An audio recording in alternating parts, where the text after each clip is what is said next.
Bryan Hehir is professor of the practice of religion in public life at the Harvard Kennedy School, a little school across the river. He's also Secretary of Health and Social Services at the Archdiocese of Boston. He's a recipient of the MacArthur so-called Genius Grant and of 25 honorary degrees. 25, I can't even count that high.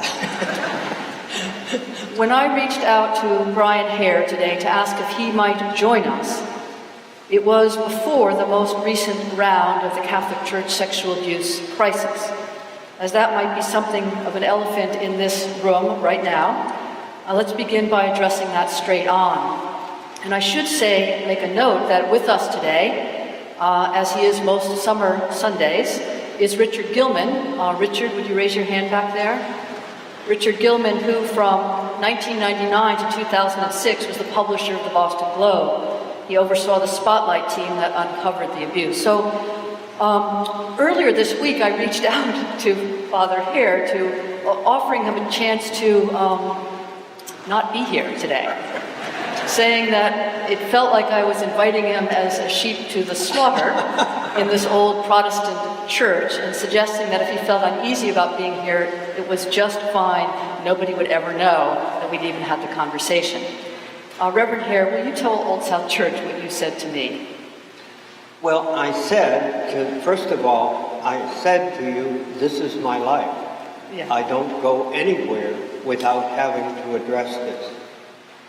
But I also would never have turned down this gracious invitation. I'm a New Englander by birth and background, although I spent a large part of my life in Washington. And my New England roots means that this place, this church, this history, and this ministry that you carry out is something I deeply treasure as a citizen of this city, a citizen of this state. So I thank you for the gracious invitation to come and be here. What I would say is what I say to my own congregation. The sexual abuse crisis, meaning the sexual abuse of children by priests of the Roman Catholic Church, is three things. It is a sin. In Catholic terms, we call it mortal sin. It is a crime. Not every sin is a crime, but this is both a sin and a crime. And it has been a massive failure of episcopal oversight by those who have ultimate responsibility for the care of people in their care. And so we need to begin with that. The second thing I say to my own congregation and those to whom I speak is that the fault is all on this side of the pulpit. The whole church did not fail. Priests failed. Bishops failed. The whole church did not fail. So we hear a lot of conversation today about the need for conversion and penance. That lies upon what Cardinal O'Malley himself said was the failure of priests and bishops. And so that's my definition of what it is. When somebody asks me from my community, what resources do we have to deal with this? I draw three from the New Testament and from the hymn we just sang. The three resources we have are faith, reason, and hope. Those three are grounded in what we believe, and we need to use each of them. God works through the human, but God will not do our work for us. So we have to rely on faith, we have to use our best reason, and we have to keep alive hope, which is the capacity to deal with reality and not be overwhelmed with it. And now we are dealing with an awful reality which could easily overwhelm us. But we cannot fail, both because of our role in the society, we've got to be good citizens, and in the preservation of the faith that we believe in. Thank you. They say that the most divided hour in America is Sunday morning. Usually that means black and white, but I think Protestant Catholic as well. So I'm just grateful for you to be here. It's important to have you here. In his Mass, Bernstein is Job, is Abraham, is Jacob, is railing at and wrestling with and arguing with God. He questions whether the Church's liturgical life, its rites and its rituals, has any meaning anymore, any relevance in contemporary life, in public life. He asks if the Church's rites and rituals don't ring hollow. Reverend Hehir, you bridge the worlds of academia and church and politics like few others. So may I ask you this? Today, what good is the Church to the United States of America, to the adventure and experiment of democracy? In one sense, I'd like to say it is the good that it has always been. For we believe as a church that we are rooted in a larger truth, even than the truths that we honor are in our political and social tradition. So I believe in the first instance, the church must keep alive what it believes. Even if the community shrinks, we need to hold to the truth as Paul held to the truth in good and bad times. We need to remember that Paul himself complained to God about his weakness and said, "Take away from me this sense of weakness." And God said, "I will not do it, because in your weakness you will find my power." So the first thing the church must do is hold on to what it believes. The second thing it must do, it seems to me, is in a society that depends upon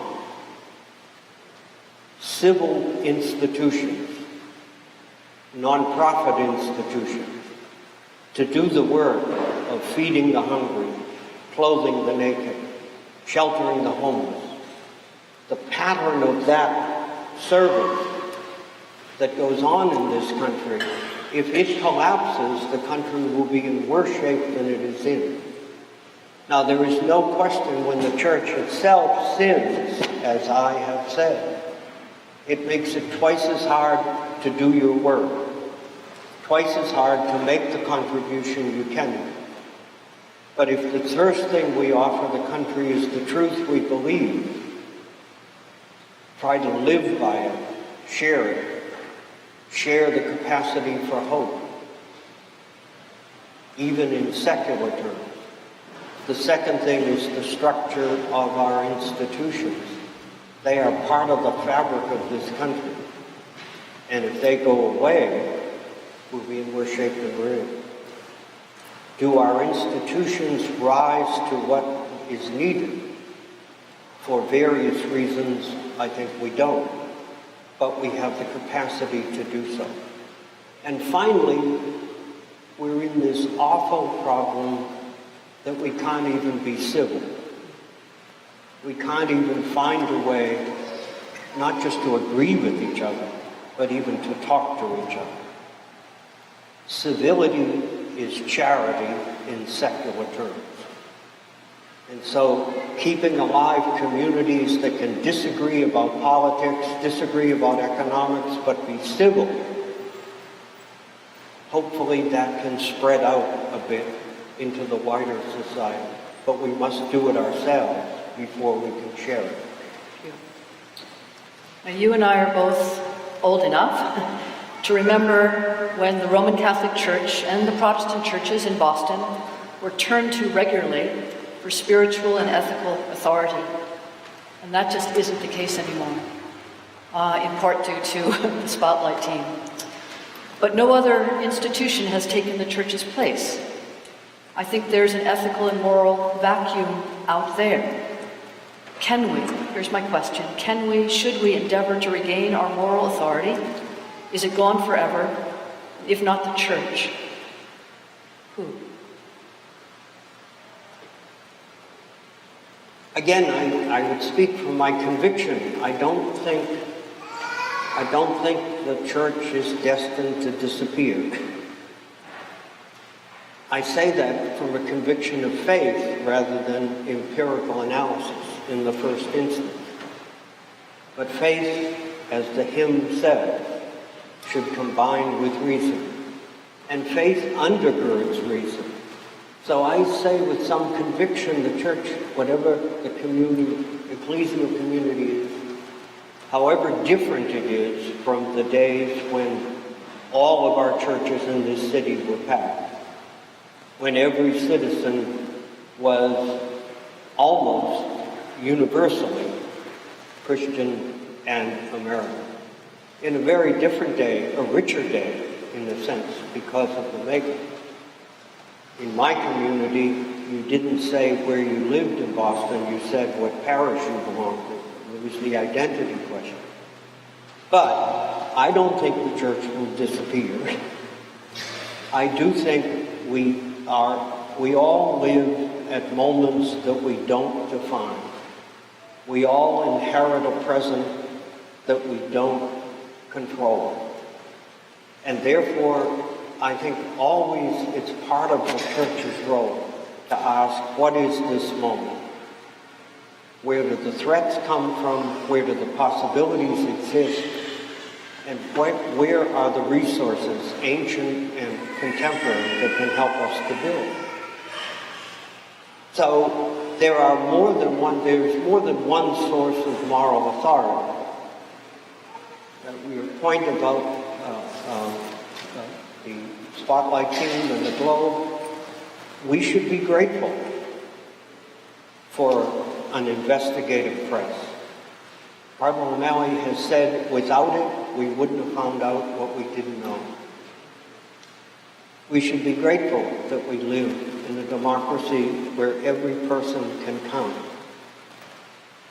Right now, we're at an intersection of both weakness of civil institutions and weakness of religious institutions.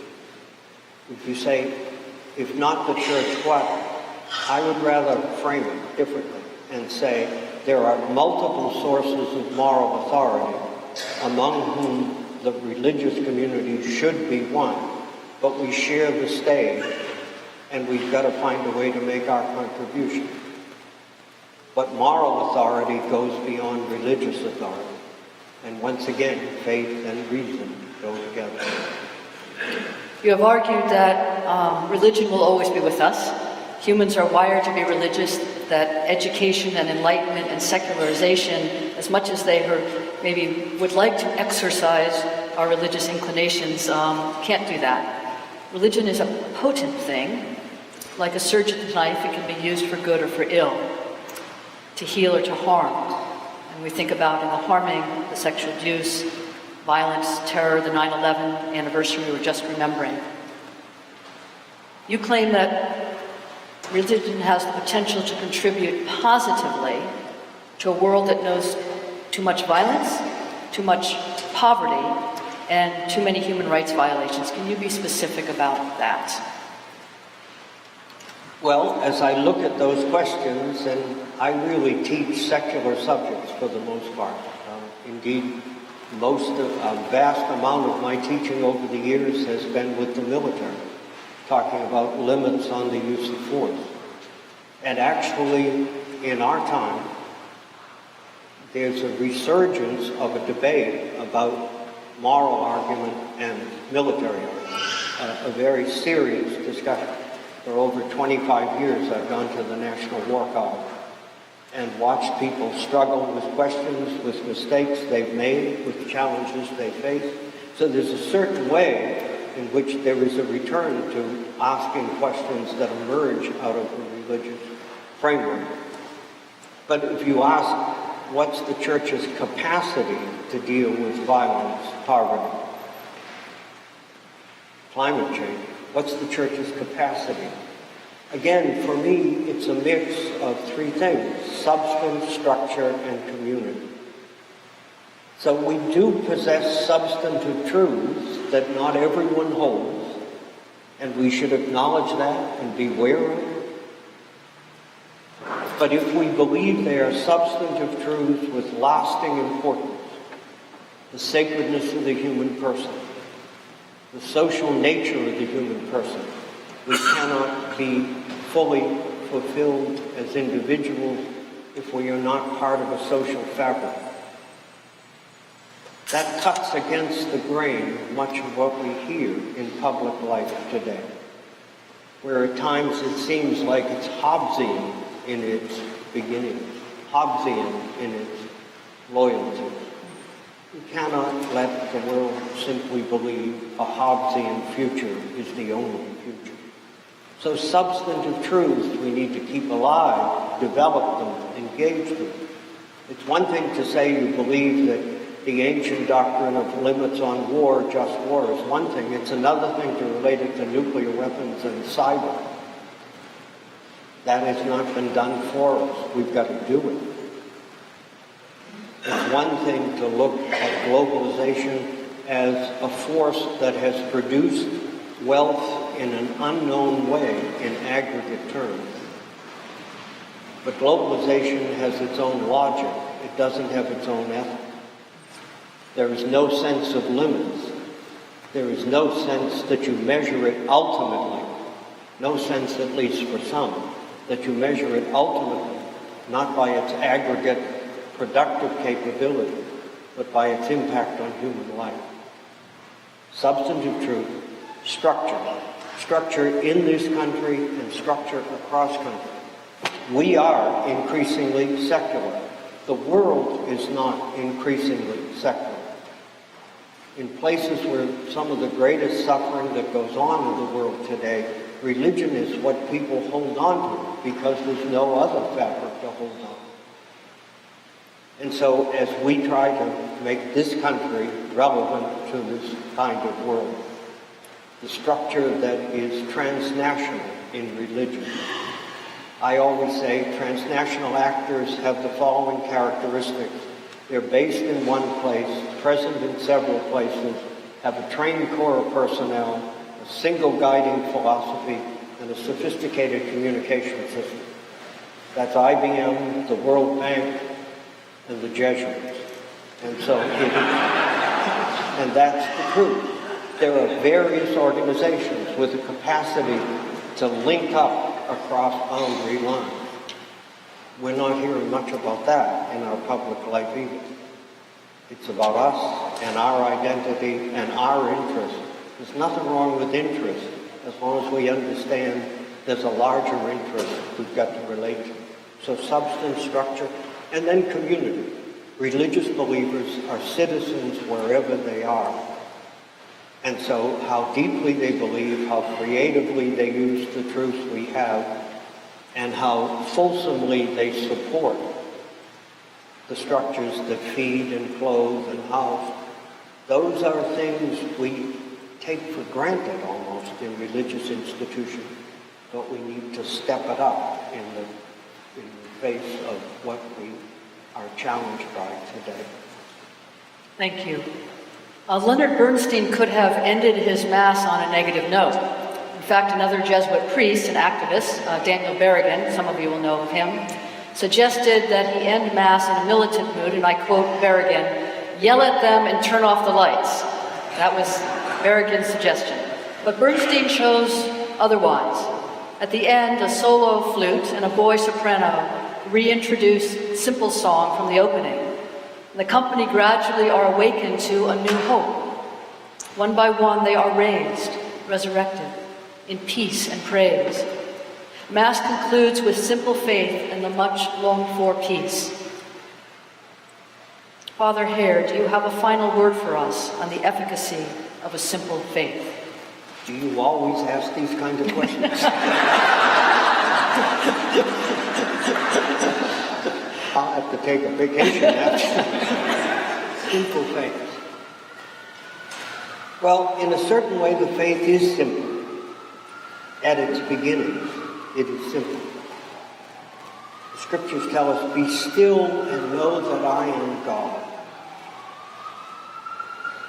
The Lord spoke to Moses and said, "Take your shoes off and don't come too close, for I am different than you are."